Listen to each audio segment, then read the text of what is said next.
Olá, boa noite a todos e a todas. Sou o professor Dr. Cláudio Wagner Locatelli, sou coordenador de área das licenciaturas. A gente traz aqui hoje a aula ao vivo mensal, né, que é disponibilizada para vocês. Hoje trouxemos um tema interessante aqui com o professor Lucas Vivot, que é sobre a alfabetização e letramento científico, tá bom? Eu vou passar a palavra agora para o professor Lucas. Por favor, professor. Oi, Cláudio. Boa noite para todo mundo. Boa noite de novo. Queria agradecer o convite para discutir um tema que para mim é tão caro. Vou pedir para o Cláudio se ele pode só autorizar eu compartilhar os slides, que eu já vou colocando aqui Perdão, para vocês. perdão, eu esqueço de passar essa. Não, sem problema.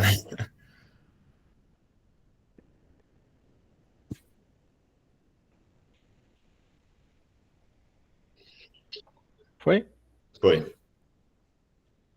Bom, gente, então eu queria agradecer mais uma vez. Eu já queria também, antes da gente iniciar a discussão, me deixar à disposição aqui, tá? Eu trouxe para vocês um tema que, para mim, ele é bastante caro, um tema que eu me interesso bastante. Tem o meu contato aqui, quem quiser saber mais sobre o tema, se quiser recomendações de textos, de artigos, ou promover uma discussão, mas também eu sou professor da casa, né? Então, me procurem pode me procurar no Ava, no Fale com o seu mentor, no chat privado, mas a ideia é que a gente não finalize as discussões aqui, que aqui seja um ponto de partida,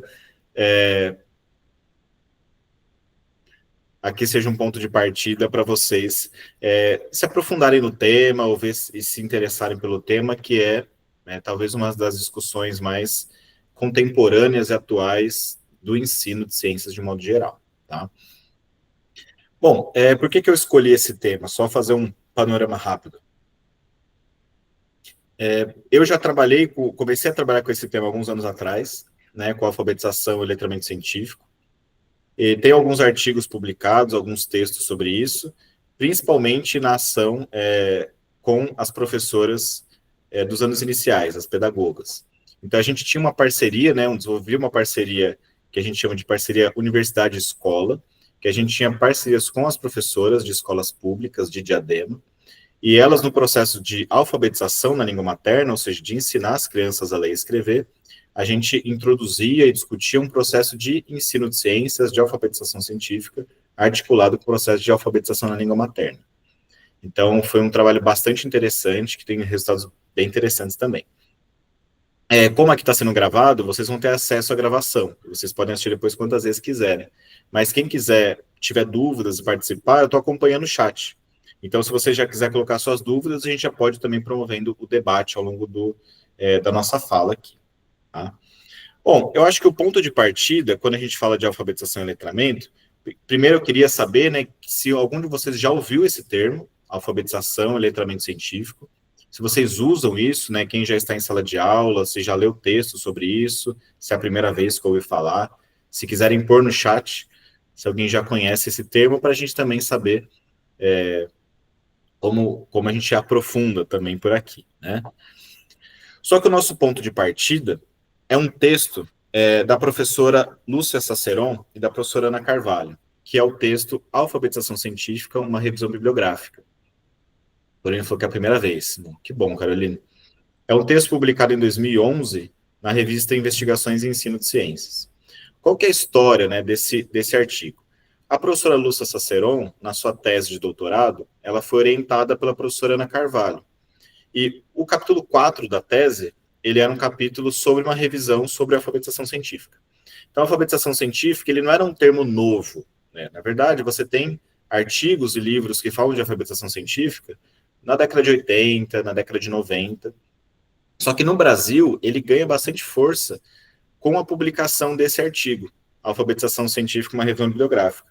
Então, ele é quase um divisor de águas.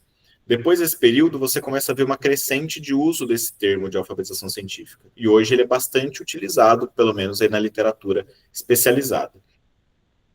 Bom, a professora Saceró e a professora Carvalho, hoje elas são ambas, né, professoras titulares da USP. E elas trabalham especificamente no ensino de física. Mas esse termo alfabetização científica, ele não é atrelado só ao ensino de física. No final, a gente usa ele, em geral, em todo o processo de educação, em qualquer área você vai encontrar esse termo. Tá? Então, eu queria fazer aqui uma distinção, porque eu trouxe um título que a minha ideia era ser um título provocativo, né? Por que alfabetização e letramento científico? Né?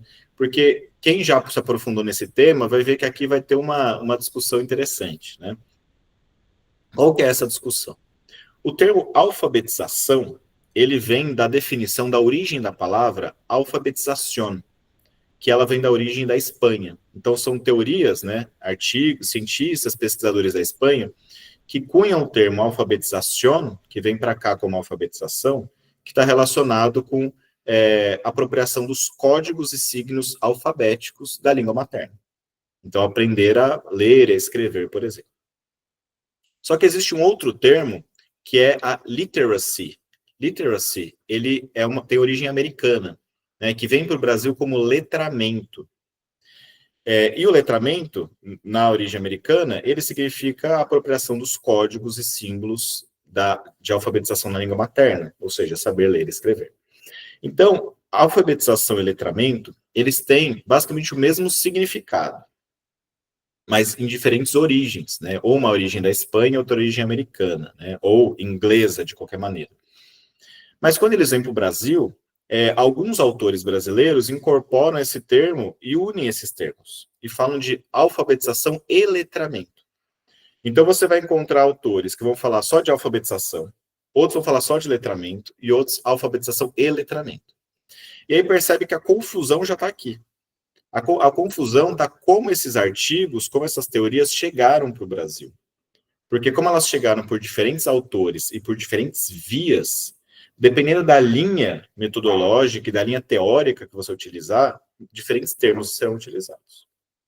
Ah, mas tem algum problema com o termo? A gente vai debater daqui a pouco, mas a princípio, só para a gente já esclarecer, a grande questão é qual que é a teoria chave que embasa os seus processos. Vocês, como professores, futuros professores, quando vocês publicarem seus artigos, os seus livros, vocês vão usar um referencial teórico.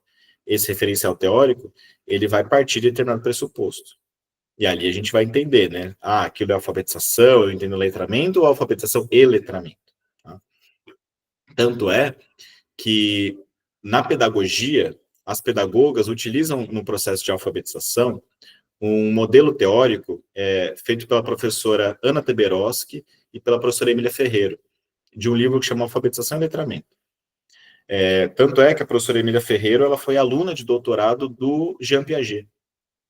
Então, ali você tem, e talvez na pedagogia, se usa muito essa ideia de alfabetização e letramento, porque justamente é das teorias mais utilizadas, essa teoria da Ana Teberoski e da Emília Ferreiro. Mas isso vai variar de acordo com cada conceito. Tá? Então, aqui eu já queria trazer uma primeira polêmica aqui para a nossa discussão, porque esse processo, a discussão de alfabetização científica, ela vai gerar alguns problemas, primeiro, de compreensão, né? Mas se vocês quiserem se aprofundar, acho que o primeiro texto que vocês têm que ler é esse texto. Né? Esse é a porta de entrada para você entender a alfabetização científica. Então, no texto, a professora Sassel e a professora Carvalho, elas colocam que a alfabetização ela é mais do que um simples domínio psicológico e mecânico de técnicas de ler e escrever. Ele é o domínio dessas técnicas em termos conscientes. Implica numa autoformação de que possa resultar uma postura interferente do homem sobre o seu contexto. Aqui, elas já deixam claro exatamente o que elas entendem como alfabetização. A gente vai aprofundar ao longo do dia de hoje. Mas aqui elas já colocam 3 coisas fundamentais, que é o que a gente vai levar daqui até o final. Quais são essas 3 coisas? A primeira é que a alfabetização engloba as técnicas de ler e escrever, ou seja, de compreender os códigos e símbolos da língua materna, no nosso caso, a língua portuguesa. Só que também é incorporar os domínios técnicos, de uso da linguagem e da língua e dos instrumentos. Por exemplo, o que a gente está fazendo aqui é comunicar. Eu uso a palavra de uma maneira técnica, do jeito que eu quero utilizar. Então, eu já encaminho a palavra. Quando você conversa com alguém, você já encaminha a palavra, já existe um uso consciente dela. Isso também implica numa autoformação que resulta numa interferência do ser humano sobre o contexto, sobre o meio que a gente está. Como interferência? À medida que eu uso a palavra, eu estou interferindo no meu cotidiano, na vida do outro, na vida social. Porque a minha palavra, ela direciona. Tá? Quando eu trago isso para um conceito científico, ou seja, de saber ciências, a gente vai ter que extrapolar esses conceitos para o saber científico, que a gente vai ver ainda. De alguma maneira, então, podemos ir mais longe e dizer que a leitura da palavra não é apenas precedida pela leitura do mundo, mas por uma certa forma de escrevê-lo ou reescrevê-lo, quer dizer, de transformá-lo através da nossa prática consciente. É justamente isso. Quando a gente utiliza dos códigos da língua portuguesa, a gente reescreve o mundo e atua sobre o mundo, transformando ele. Então, a gente tem uma ação consciente sobre o mundo. A alfabetização científica, então, ela seria uma maneira de uma pessoa que ela é alfabetizada, ela ter uma capacidade de ler e interpretar o mundo que rodeia. A alfabetização científica deve fornecer conhecimento científico suficiente para que essa pessoa saiba interpretar fenômenos e resolver problemas em sua realidade. Aqui, a gente pode fazer uma distinção, que é a nossa segunda polêmica, talvez. O termo alfabetização científica, ao mesmo tempo, que igual eu comentei com vocês, que ele vem cada vez mais sendo utilizado por professores, em livros, em artigos, pelos pesquisadores e cientistas, você tem um problema, né, com o termo alfabetização científica, que é como que eu meço se uma pessoa é alfabetizada cientificamente ou não. Quando a gente vai para o IBGE, ele vai seguir classificações de acordo com um determinado indicador, uma categoria, né, um critério de análise. No IBGE, no Brasil, 10% da população ela é analfabeta, ou seja, esse indivíduo não sabe ler, escrever ou assinar o próprio nome. De 30% a 40% são analfabetos funcionais, ou seja, indivíduos que eles sabem ler e escrever, só que eles não conseguem extrair informações de tabelas, gráficos e textos. Então, eles têm dificuldade de interpretação, de extração de informação.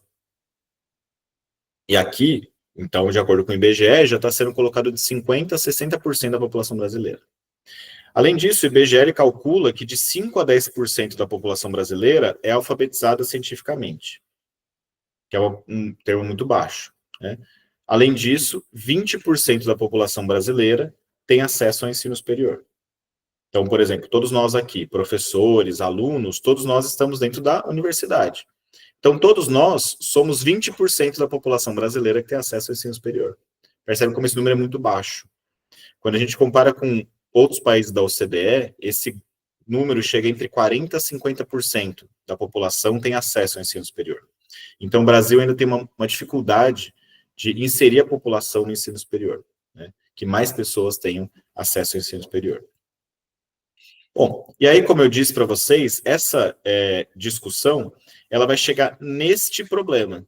Qual é esse problema? A alfabetização, ela é entendida a partir de um determinado conceito teórico. Letramento é outro conceito. E algumas pessoas misturam tudo e falam que é a mesma coisa. E aí gera um caos aí na definição das palavras. Por isso que isso vai depender muito de como nós, vocês e eu, como a gente conceitua. Então, assim, eu posso usar a alfabetização? Posso. A partir de qual referencial teórico? E letramento? A partir de qual referencial? Tá? Daqui a pouco eu vou falar como que normalmente é utilizado, como as professoras aqui, que talvez as mais pesquisadoras sobre o assunto, utilizam. Tá? Mas antes eu quero inserir um outro conceito para a gente bastante importante, que eu até vou escrever no chat para deixar registrado, que é a abordagem CTSA ou abordagem CTS. Tá? O que é essa abordagem?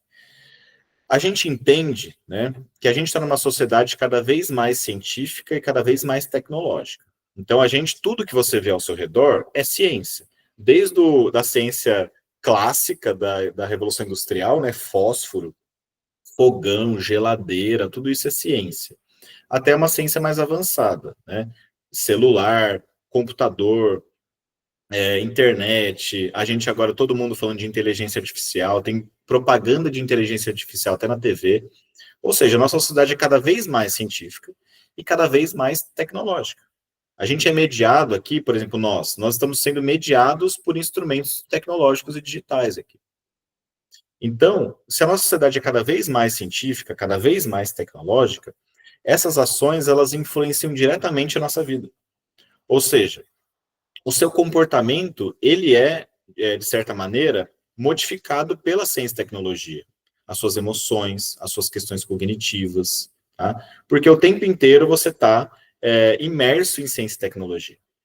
Se o tempo todo a gente está imerso em ciência e tecnologia, entende-se que a melhor maneira, né, de se abordar o processo de ensino seria na abordagem CTS ou CTSA, que a gente consiga articular os conhecimentos pedagógicos, os conhecimentos a serem ensinados, na perspectiva do conhecimento científico, tecnológico, imerso na sociedade.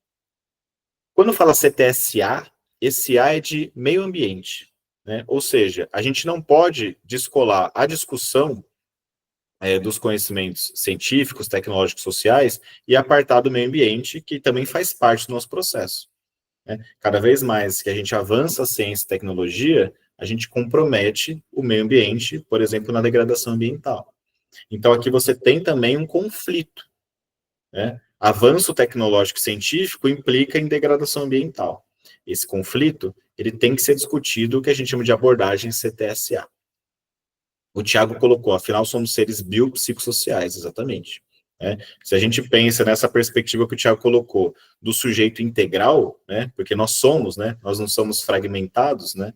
Não dá para eu olhar só para a questão cognitiva, só emocional, só social, mas nós, indivíduos, nós estamos integrados nessa sociedade também, que é científica, que é tecnológica.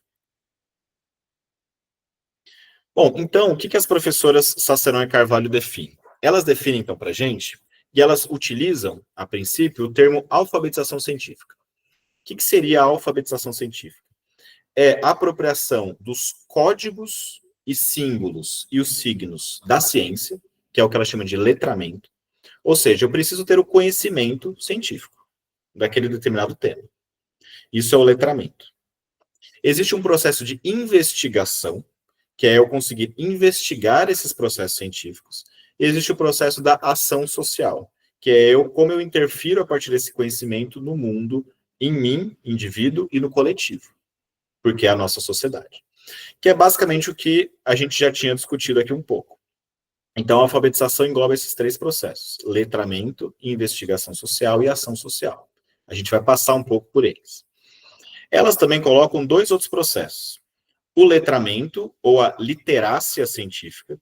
Normalmente, a literácia, ou a literância, ela é usada muito no ensino de matemática. Né? Muitos trabalhos de etnomatemática utilizam a palavra literácia, matemática ou científica. Né? Além disso, as professoras, no final, né, elas acabam tomando uma decisão.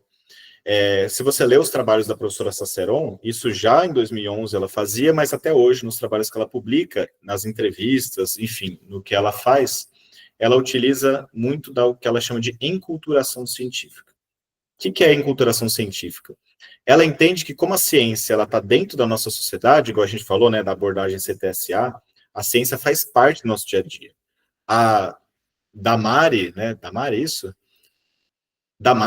Damares está ali você tem processos, fenômenos físicos, fenômenos químicos ocorrendo, você tem uma panela que ela é científica, ela é tecnologia, então ela está ali o tempo inteiro, a Damares, imersa em tecnologia ali. Se a ciência, a tecnologia faz parte do nosso cotidiano, as professoras Sacerão e Carvalho entendem que o processo de ensinar ciências ela é um processo cultural, porque faz parte da nossa cultura. Ele não tem que estar atrelado só ao ensino escolar. Por quê? Porque a Damares, ela está num processo social da vida dela. E a ciência está influenciando. Então, percebe que a ciência, a tecnologia, ela influencia nosso comportamento. Ela influencia nossas emoções, nossa cultura, o que você consome, a música que você ouve. Então, no final, ela está no processo de formação do indivíduo e de formação da sociedade. Ela é um processo cultural, faz parte da nossa cultura, determinada tecnologia, determinada compreensão científica. Mas então, rapidamente, para a gente não se estender muito, né? Mas o que é ciência, então? Né? Existem diversos tipos de conhecimentos distintos. Existe um conhecimento que ele é o empírico, ou do senso comum, um conhecimento que é o filosófico, conhecimento religioso ou teológico, e o conhecimento científico. E aqui a gente pode usar um texto do professor Chassot, né, do professor Ático Chassot, que é um livro que chama Alfabetização Científica. Vou escrever aqui no chat, quem quiser depois ler o livro. O professor Ático Chassot, ele coloca nesse livro uma questão interessante, que ele fala que nós usamos diversos óculos ao longo do nosso dia, ao longo da nossa vida. O que são esses óculos? São os diferentes conhecimentos, são as maneiras de enxergar o mundo. Ou seja, nós não somos, ao longo do nosso dia, 100% religiosos, 100% científicos, 100% filosóficos ou 100% empíricos. Na verdade, ao longo do nosso dia, a gente utiliza desses óculos para enxergar um fenômeno de acordo com uma ótica. Então, ao longo do meu dia, algumas coisas eu vou enxergar com um olhar religioso, outros um olhar científico, outro olhar filosófico. Mas quando a gente fala da alfabetização científica, a gente está falando do conhecimento científico, do fazer ciências. Tá? E aqui, quem é jovem há mais tempo e estava na escola lá nos anos 80, anos 90, vai lembrar que antigamente os professores faziam uma discussão que era religião versus ciência, ou religião versus evolução. Tá? Hoje em dia é muito difícil você achar esses debates na escola, porque esses debates eles não fazem muito sentido. Porque o conhecimento científico e o conhecimento religioso, eles partem de premissas distintas. Eles são conhecimentos diferentes. E um não invalida o outro. E um não está certo e o outro errado. Porque eles partem de, como o professor Ático Chassot disse, maneiras diferentes de ver o mundo. Então, no final, a gente pode promover o debate que for, mas quando eu comparo conhecimentos diferentes, eu nunca vou chegar num conhecimento comum, ou num senso comum. Tá? Bom, mas o que seria, então, essa ciência? Né? O conhecimento científico, eles partem de um processo da investigação científica, da metodologia científica, que é o processo de escolha do tema, o tema que eu procuro investigar, o planejamento da minha investigação, o desenvolvimento de uma metodologia para investigar aquilo, a coleta e armazenamento de informações, se eu vou coletar essas informações por observação, experimento, estudo de caso, levantamento bibliográfico, meta-análise. Eu vou analisar esses resultados, elaborar conclusões e divulgar os meus resultados. Então, isso aqui é o processo de investigação científica. Esse processo, ele, na ciência, ele não tem um ponto final. O fazer ciência, ele é um processo cíclico. Ou seja, a gente parte sempre de observações, de perguntas, de dúvidas que nós temos. A gente faz essas perguntas, levanta hipóteses e faz experimentos. Ou seja, coleta dados. Como que eu busco responder essa minha pergunta? A partir disso, eu vou tirar conclusões, se as minhas hipóteses e as perguntas estão corretas ou não. Né? E a partir disso, eu faço novas perguntas. Ou seja, a ciência não tem fim, as perguntas não acabam. À medida que eu chego em um novo resultado, eu vou gerar novas perguntas. À medida que eu avanço a ciência e a tecnologia, novas perguntas serão imaginadas. Tá? Se a gente pensar que há 200 anos atrás, a gente não sabia o que era um átomo, a gente não sabia o que era uma célula. Hoje, a gente está discutindo bioengenharia, a gente está discutindo terapia gênica. O DNA ele foi descrito em 1964.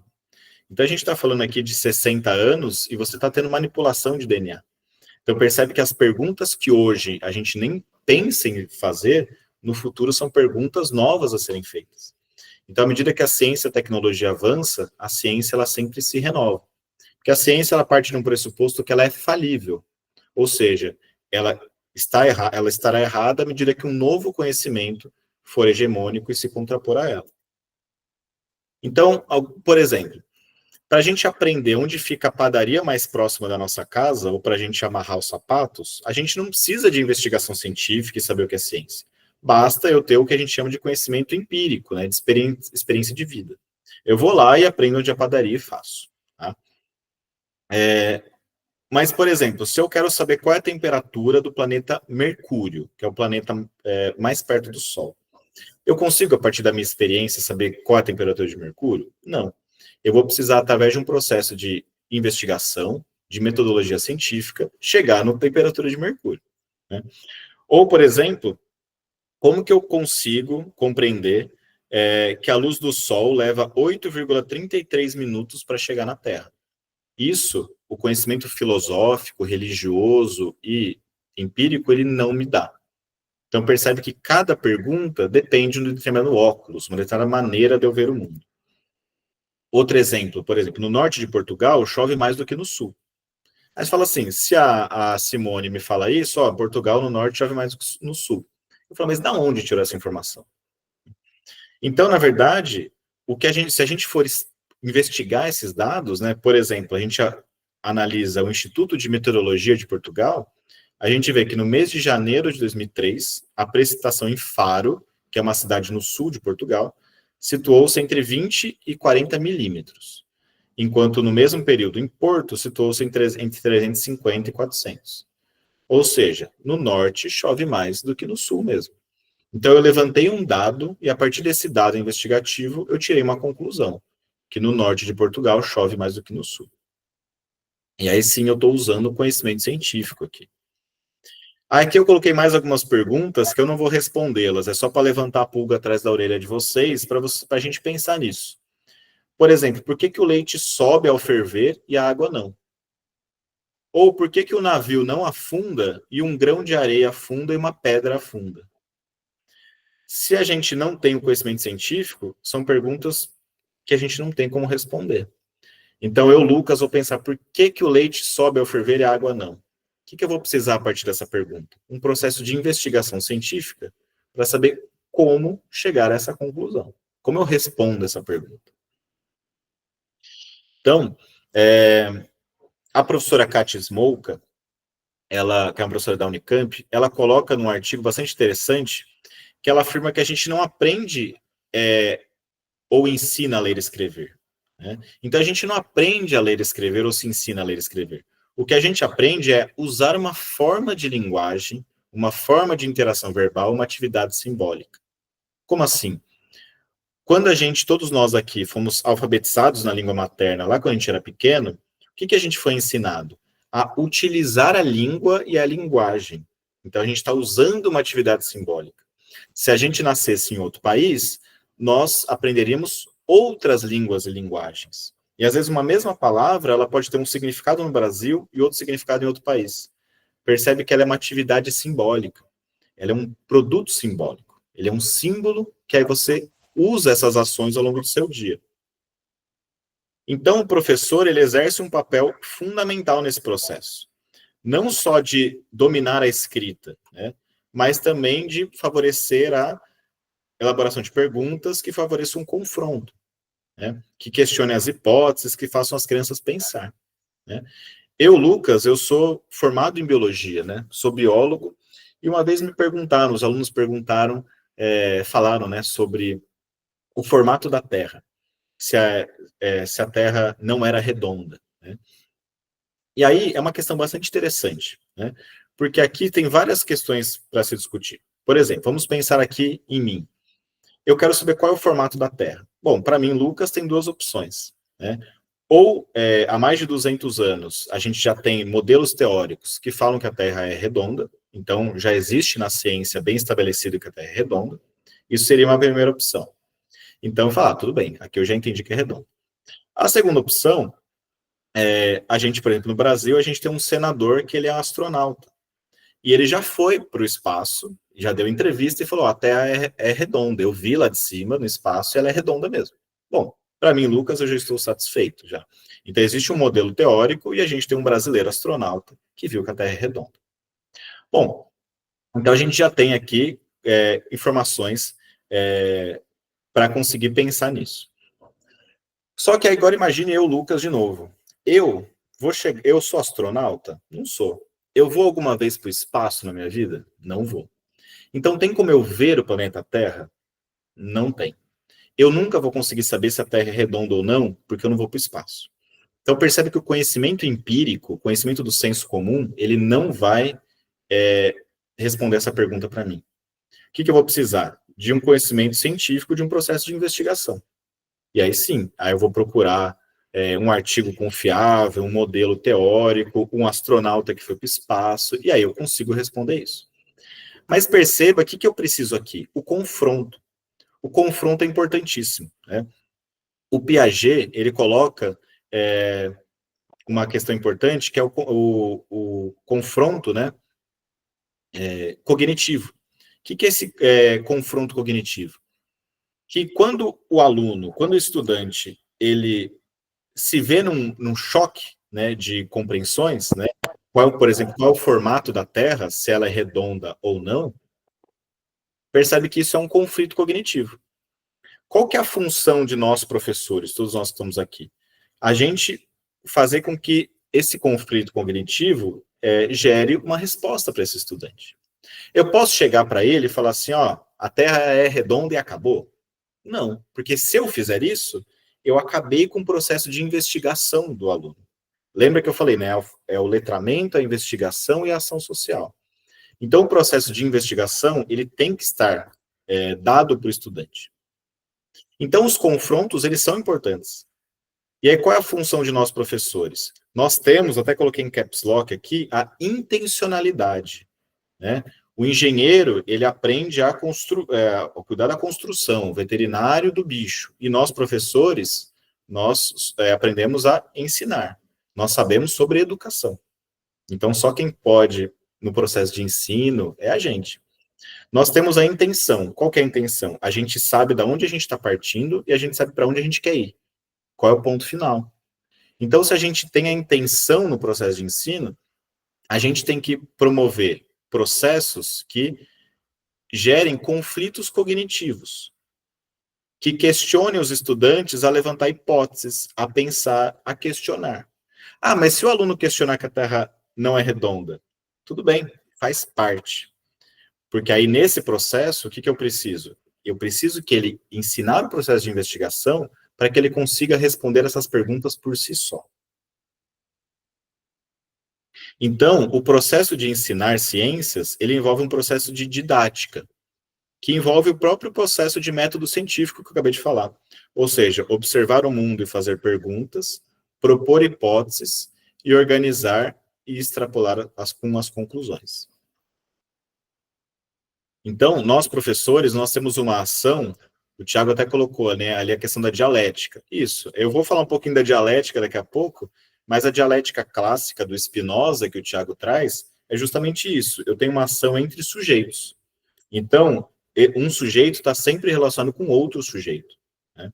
Então, essa ação, ela é sempre entre sujeitos, não importa qual seja, né? No caso nosso aqui, entre professor e estudante. Então, o professor, ele tem, como eu disse para vocês, a intenção. Nós, professores, temos a intencionalidade. A gente sabe onde a gente está e onde a gente quer ir com aquele estudante. Então, a gente sabe qual é o processo final. Esse processo, ele é a ação didática.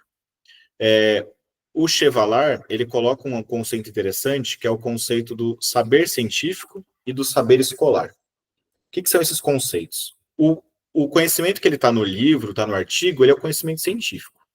A gente não pretende ensinar o conhecimento científico puro para o nosso aluno lá da escola, né, ou da faculdade. Por quê? Porque o conhecimento científico, ele é um conhecimento puro que está ali feito pelo pesquisador e cientista. Qual é a função nossa, professor? Transformar esse conhecimento científico ou esse saber científico num saber escolar. Esse saber escolar é o saber que a gente vai, de fato, ensinar ao aluno. À medida que ele vai compreendendo esses saberes, a cada processo, a cada degrau, ele vai modificando, né, conhecendo cada vez mais esse saber científico, até, de fato, ele conhecer o saber ao final do processo. Então, existe um processo de transformar o saber científico em saber escolar. Tá? O Vygotsky, ele usa também a ideia parecida, mas uma palavra diferente, que ele usa no livro Pensamento e Linguagem, a palavra pseudoconceito. Então, eu não vou ensinar o conceito puro, eu estou ensinando um conceito para o meu aluno, de acordo com a idade que ele está, o processo de desenvolvimento e o meio que ele está inserido. Então, nós usamos de situações didáticas e ferramentas, instrumentos, pensando qual é a questão do estudante e o meio que ele está inserido. Os conhecimentos prévios, ou os conhecimentos espontâneos, ou adidáticos, como vocês preferem chamar, de modo a transformar eles nos saberes científicos. Tá? o Tiago coloca que, né, o modelo do Demócrito era mais minha intenção justamente por falar sobre o atrito necessário para o movimento. Exatamente. Provavelmente ele está falando, o Tiago está colocando a questão do conceito do átomo, né? Ou até das próprias partículas. Então aqui eu trouxe 3 conceitos bastante interessantes para a gente pensar. Então, por exemplo, a pasta de dente. A gente escova os dentes todos os dias e aí está lá na pasta de dente. Comprovado cientificamente, os dentes são mais brancos. Aí você fala, mas por que o dente é mais branco? O que tem ali que faz meu dente ficar mais branco? Ou, testado cientificamente, seus cabelos agora mais lisos e brilhantes. Aí você fala, mas o que tem no shampoo? Será que ele atua numa célula, numa proteína, no tecido? Por que meu cabelo fica mais liso e brilhante? Ou o nosso sabão em pó tem uma enzima X que faz com que a roupa fique mais branca, tire as manchas. Então percebe que são questões científicas e tecnológicas do nosso cotidiano. Então nosso cotidiano é imerso o tempo inteiro em ciência. Mas aí a gente às vezes pensa, ou para pensar, né? Será que eu já me questionei sobre isso? Por que o sabão em pó consegue tirar mancha? Qual é a reação química que tem ali? O que acontece? Não sei. Mas percebe que ali eu tenho agora uma pergunta, uma contradição em mim, né? Ou, como diz Piaget, o conflito cognitivo. O que faz com que isso aconteça? Então, a partir do processo investigativo, eu preciso conseguir buscar esse conhecimento, né? Como que esses produtos fazem, de fato, essas coisas. Tá? Então, a professora Sacerão e a professora Carvalho, elas continuam colocando que o currículo de ciências, né? E aqui um outro parênteses, quando a gente fala de ciências, só tomem um cuidado, né? Porque normalmente na escola a gente atrela muito ciências a ensino de biologia, física e química. A gente tem que lembrar que tudo que usa o método científico, a investigação científica, é ciência. Então, pedagogia faz ciência, arquitetura faz ciência, engenharia faz ciência, veterinária, medicina, fonoaudiologia, psicologia, geografia, história, enfim. O certo seria a gente falar ciência em letra C maiúsculo e S no final. São as ciências, são as várias ciências. Então aqui a gente não está se restringindo. Tá? Depois que acabar aqui, vou pedir para você fazer um experimento aí no seu computador, mas depois, para não atrapalhar aqui nossa conversa. Digita no Google ou no seu navegador, vai lá no Imagens e escreve cientista. E dá um Enter. Quando você escrever cientista, o que vai aparecer para você nas imagens? Vai aparecer um monte de pessoa com um jaleco branco num laboratório. Ou mexendo umas poções, ou vai ter um DNA, vai ter um átomo, né? Então vai aparecer essa configuração. Às vezes a gente pode ir muito mais além, né? Sempre vai aparecer um homem branco, barbudo, com cabelo desgrenhado, né? Ou seja, isso, né, essas questões que aparecem para a gente, percebe como isso pode dificultar a questão de compreensão da ciência. Porque quando a gente vê o cientista no laboratório, a gente vai achar que só faz ciência, só é cientista quem está no laboratório. Mas o cientista social, ele não está no laboratório. Ele vai estar na rua, ele pode estar numa indústria. A professora e o professor, eles vão estar na sala de aula para fazer ciência. Então, na verdade, depende um pouco da área, né? A gente tem que conseguir compreender que o cientista e a ciência não está atrelado a uma profissão, né?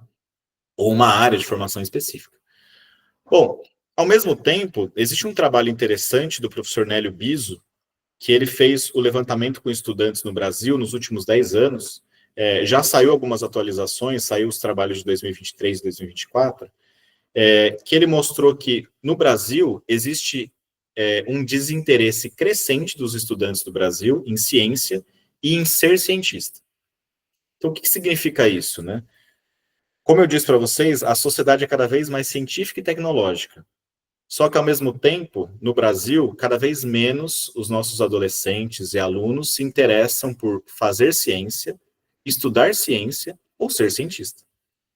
E olha como tem um problema aqui, né? Isso está totalmente desfigurado, porque cada vez mais a gente é uma sociedade científica e tecnológica, mas cada vez menos os estudantes têm interesse por isso. E isso a gente já vê até nos próprios programas universitários, né? menos pessoas nos mestrados, doutorados, menos formação de cientistas no Brasil. Então, olha qual é o problema aqui. O problema, me parece, que é justamente o processo que liga isso, que é o ensinar ciências, né? A ciência ela está muito distante, então isso reflete um pouco o desinteresse desses estudantes. E aí percebe como isso é uma contradição, porque se é uma sociedade cada vez mais científica e tecnológica, a gente deveria se interessar cada vez mais por ciência e tecnologia. E aí aqui engloba várias polêmicas, né, que eu queria trazer para vocês, para a gente pensar nisso. Por exemplo, a fosfetanolamina, ela um medicamento que entrou numa discussão alguns anos atrás, porque ele foi vendido, né, como pílula do câncer. Então, seria um medicamento que ia curar todos os cânceres que existem. As pessoas da área, né, as pessoas que pesquisam isso, sabem já que não faz muito sentido a gente falar que um medicamento vai combater todo o câncer que existe. Isso porque cada órgão, cada tecido nosso, ele tem um receptor, que a gente fala que são os modelos de chave-fechadura, eles são específicos. Então, não tem como um medicamento se ligar a todos os tecidos e combater todos os tipos de câncer.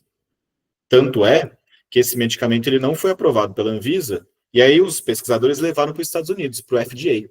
O FDA também não aprovou. E aí ele foi aprovado no final como suplemento alimentar, como se fosse uma vitamina. Ou seja, não tem eficácia alguma. Mas percebe que essa discussão ela foi bastante grande na época, pelo menos aí uns 15 anos atrás. E aqui pode dar aquela ideia de falsa ciência. É um medicamento, tem cheiro de ser científico, mas não é. Na verdade, não tem nada de processo científico. Mas a gente tem que conseguir incentivar a investigação para que quando as pessoas vejam isso, falam, mas será que faz algum sentido isso? A mesma coisa o colágeno, né? Muita gente compra colágeno, né? Porque quer ficar com a pele melhor, mais bonita e tudo mais. Só que quando a gente come o colágeno, ele vai ser digerido no nosso estômago como uma proteína e vai gerar lá os menores partes, os aminoácidos. Esses aminoácidos, eles vão virar partes de célula, vão virar hormônio, vão virar colágeno, vão virar músculo, vão virar outras estruturas. Então, é mais fácil comer um bife ou comer um ovo do que comprar colágeno. Mas, às vezes, do jeito que se vende, a gente tem que tomar vitamina, tem que tomar não sei o quê, tem que tomar... E aí as pessoas consomem sem saber se, de fato, aquilo faz algum sentido, né? E isso vale muito para os suplementos alimentares, que eles não precisam passar por aprovação da Anvisa. Outra coisa é as vacinas, né? Já devem ter ouvido, essa discussão, ela é bastante antiga, ela apareceu na década de 60 e 70 nos Estados Unidos, que vacina dá autismo. E aqui tem dois grandes problemas, né? O primeiro é uma desinformação sobre a vacina, como se ela fosse capaz de causar o autismo, e o autismo como uma doença capaz de ser adquirida, né? Então aqui eu tenho também um preconceito contra o transtorno do espectro autista, o TEA. São duas informações distintas, né? Só que isso também é bastante vinculado desde a década de 70 nos Estados Unidos. E o outro também, que é bastante comum, é a dieta do limão. Se você for depois no Google e escrever assim, dieta do comer limão em jejum emagrece, né? Você aparece mais de 10 mil sites falando que limão em jejum emagrece, o que não faz o menor sentido, né? Não existe nenhum processo que faria que limão, na verdade ele é um suco de limão, né? Nenhum processo que o limão emagreceria, só que as pessoas consomem. As pessoas tomam limão em jejum achando que isso vai emagrecer. Percebe que são questões que elas aparecem, só que elas dependem do processo das pessoas de investigar se aquilo faz sentido. Só que às vezes a gente fala assim, mas se está no Google tá certo, ou se está na inteligência artificial tá certo. A gente tem que tomar esses cuidados. A Janaína colocou, a alfabetização científica é essencial para o desenvolvimento individual e para o progresso da sociedade. A progresso da alfabetização científica, podemos capacitar os estudantes a tomar decisões, participar de discussões e contribuir com um futuro mais sustentável. Sim. A Joyce recomendou até o podcast Ciência Suja, fala sobre esses temas, né?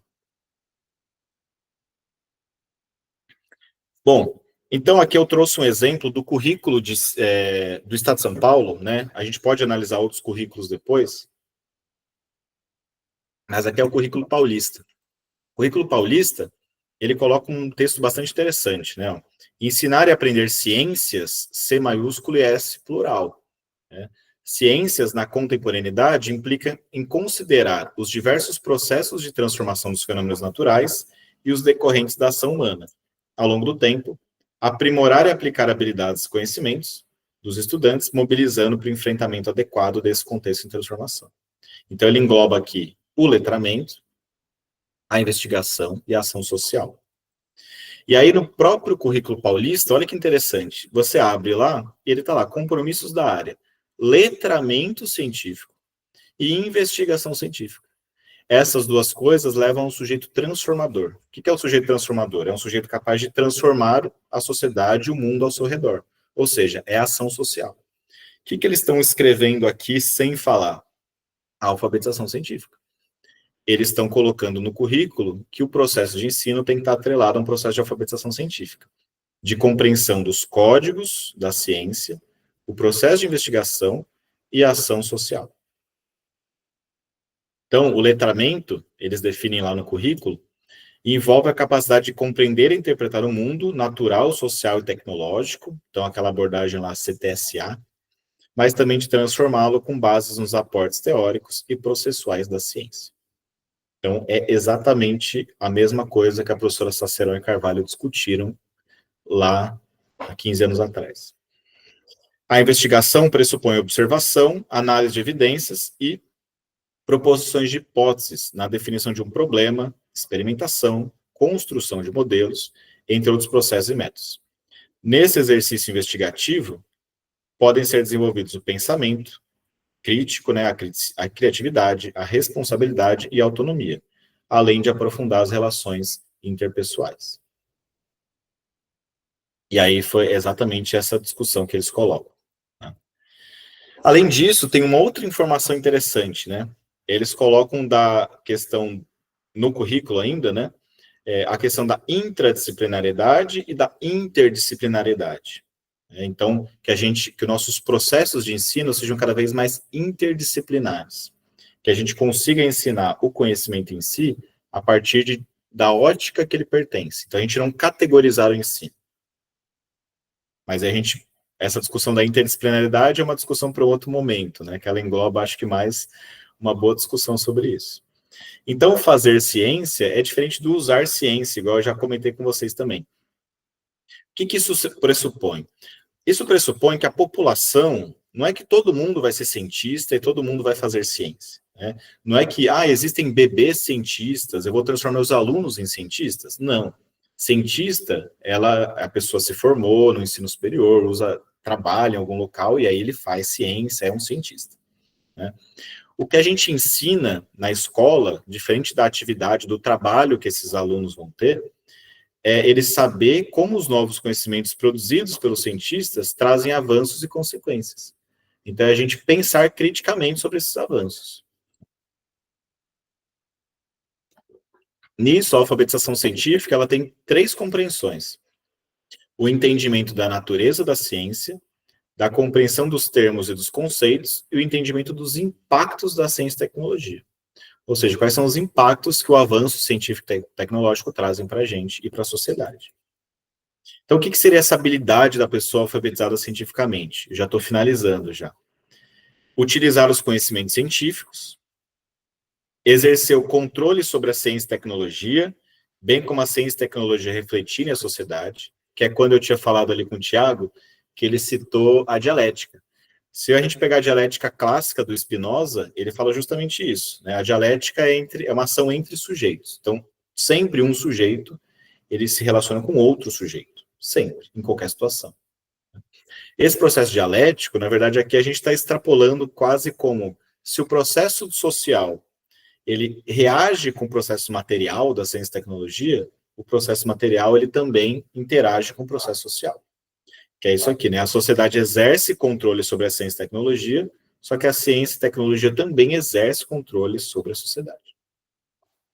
Reconhecer os limites da utilização da ciência e da tecnologia e conhecer os principais conceitos, hipóteses e teorias. O Tiago até colocou, né? Mediação, negação e observação. Bom, então como a gente pode desenvolver esse processo? Né? Como eu disse para vocês lá atrás, o processo é o processo de intencionalidade. Então, Então, qual que é a intenção de nós, professores? A nossa intenção no processo de ensino é instigar que aquele estudante entre nesses conflitos, nessas contradições do conhecimento. Então, gerar situações instigadoras e desafiadoras, que fazem com que o aluno gere perguntas, né? Gere dúvidas, levante hipóteses. Pesquisa e sistematização de conhecimento, produção de modelos, formas dialógicas de ensino, experimentação, parcerias com centros e museus, ou seja, promover ações de ensino não formal e informal, uso de TICs, né, de tecnologias de informação, igual a gente está usando, um AVA, coisas do tipo, e jogos e atividades. Então, os eixos que estruturam a alfabetização científica é a compreensão dos termos da ciência, a compreensão da natureza da ciência e dos fatores éticos e políticos que circulam a ciência, entender a relação de ciência, tecnologia, sociedade e meio ambiente, que é a abordagem CTSA. Então, as professoras Sacerão e Carvalho, no final do texto, elas colocam isso, que as propostas didáticas que usem esses 3 eixos podem ser capazes de promover o início da alfabetização científica. E a escola, nesse caso, a escola e os professores têm a intenção em incentivar o espírito investigativo e a curiosidade epistemológica do aluno, fazendo com que os alunos levantem novas suposições, questionem, levantem dúvidas, para confrontar ideias e construir gradualmente os conceitos científicos. Então, aqui, coloquei por fim, porque é mais um ponto de interrogação, porque a ideia é que aqui essa discussão não finaliza agora, né? A ideia é que a gente possa continuar esses debates e que isso coloque uma pulga atrás da sua orelha para pensar nesses processos de alfabetização científica. Então, o que as professoras colocam no final do texto é que o indivíduo alfabetizado cientificamente, ele vai compreender os termos, os códigos e os códigos alfabéticos da ciência, compreender as ações ético e políticas e compreender a relação CTSA, ou seja, como a ciência, a tecnologia, a sociedade e o meio ambiente interagem nesse processo. Tá? Aqui eu coloquei 2 links, né, 2 vídeos, se vocês quiserem se aprofundar nesse tema. Uma entrevista do professor Demetrio Delizoikov, que eu utilizei no começo do nosso encontro de hoje, um artigo dele, e outro é um vídeo da importância do ensino de ciências na educação infantil. Bom, então, espero que tenha contribuído, né? Queria também abrir a perguntas aqui, agradecer mais uma vez ao professor Cláudio, obrigado, gente. Nós que agradecemos, professor. É um tema super interessante e está super, assim, polêmico, né? Então, eu quando fui estudar pela primeira vez, eu tive bastante dificuldade de entender a diferença e os diversos autores falam, né? Uma corrente, né? Fala uma coisa, outra corrente fala outra, aí deixa a gente mais confuso do que qualquer coisa. Então, a gente tem que se apropriar, estudar, né, esse tema com mais calma, porque ele não é um tema tão simples assim. Ele parece, assim, né, à primeira vista tranquilo, mas ele tem que ser bem estudado. Eu abro aqui a palavra para vocês, né, os alunos. O certificado, sim, existe certificado. A lista de presença está fixada aí no chat, tá bom? É só preencher que depois o certificado vai ser enviado. Então, quem tiver perguntas aí, é só levantar a mãozinha aí que a gente já abre para vocês.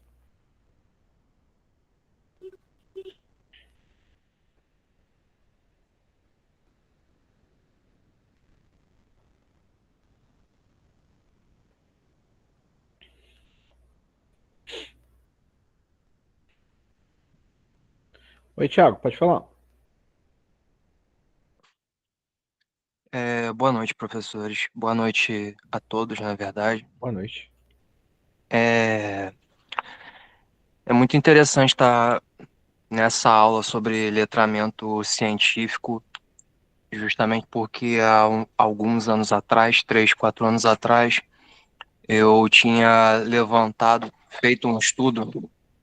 Ótima hora para soltarem fogos de arco aqui, né? Mais um dia normal no Rio de Janeiro.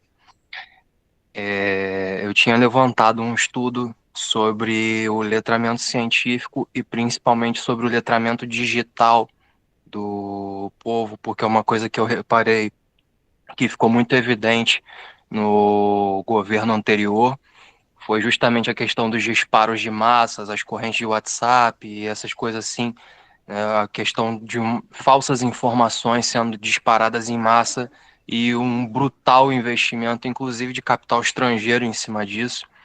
Então, ficou uma coisa muito no ar de parece que essa forma de comunicação aposta na ignorância, aposta na, vamos colocar entre muitas aspas, na burrice do povo. Usa do senso comum para tornar cada vez mais ignorante esse lado do povo. E se a gente reestudasse isso para trabalhar de uma outra forma? E aí foi onde eu fiz um estudo bem denso que acabou até caminhando para outros lados na época, acabou indo. Eu comecei falando sobre letramento digital, eu já estava terminando falando sobre problemas nacionais do Brasil, mas enfim. Ainda assim é importante observar essa interação, justamente porque, como eu citei ali anteriormente, nós somos seres biopsicossociais. Nós não somos um maquinário. Nós vivemos no meio de interações concretas e abstratas, né? Nós somos seres que observam, que têm mediação, e é bom observar isso, até mesmo porque a tecnologia avança e evolui, mas e a sociedade, ela avança e evolui? A socialização avança e evolui? Nós, enquanto indivíduos, nós estamos conseguindo nos realizar na nossa plenitude do nosso ser?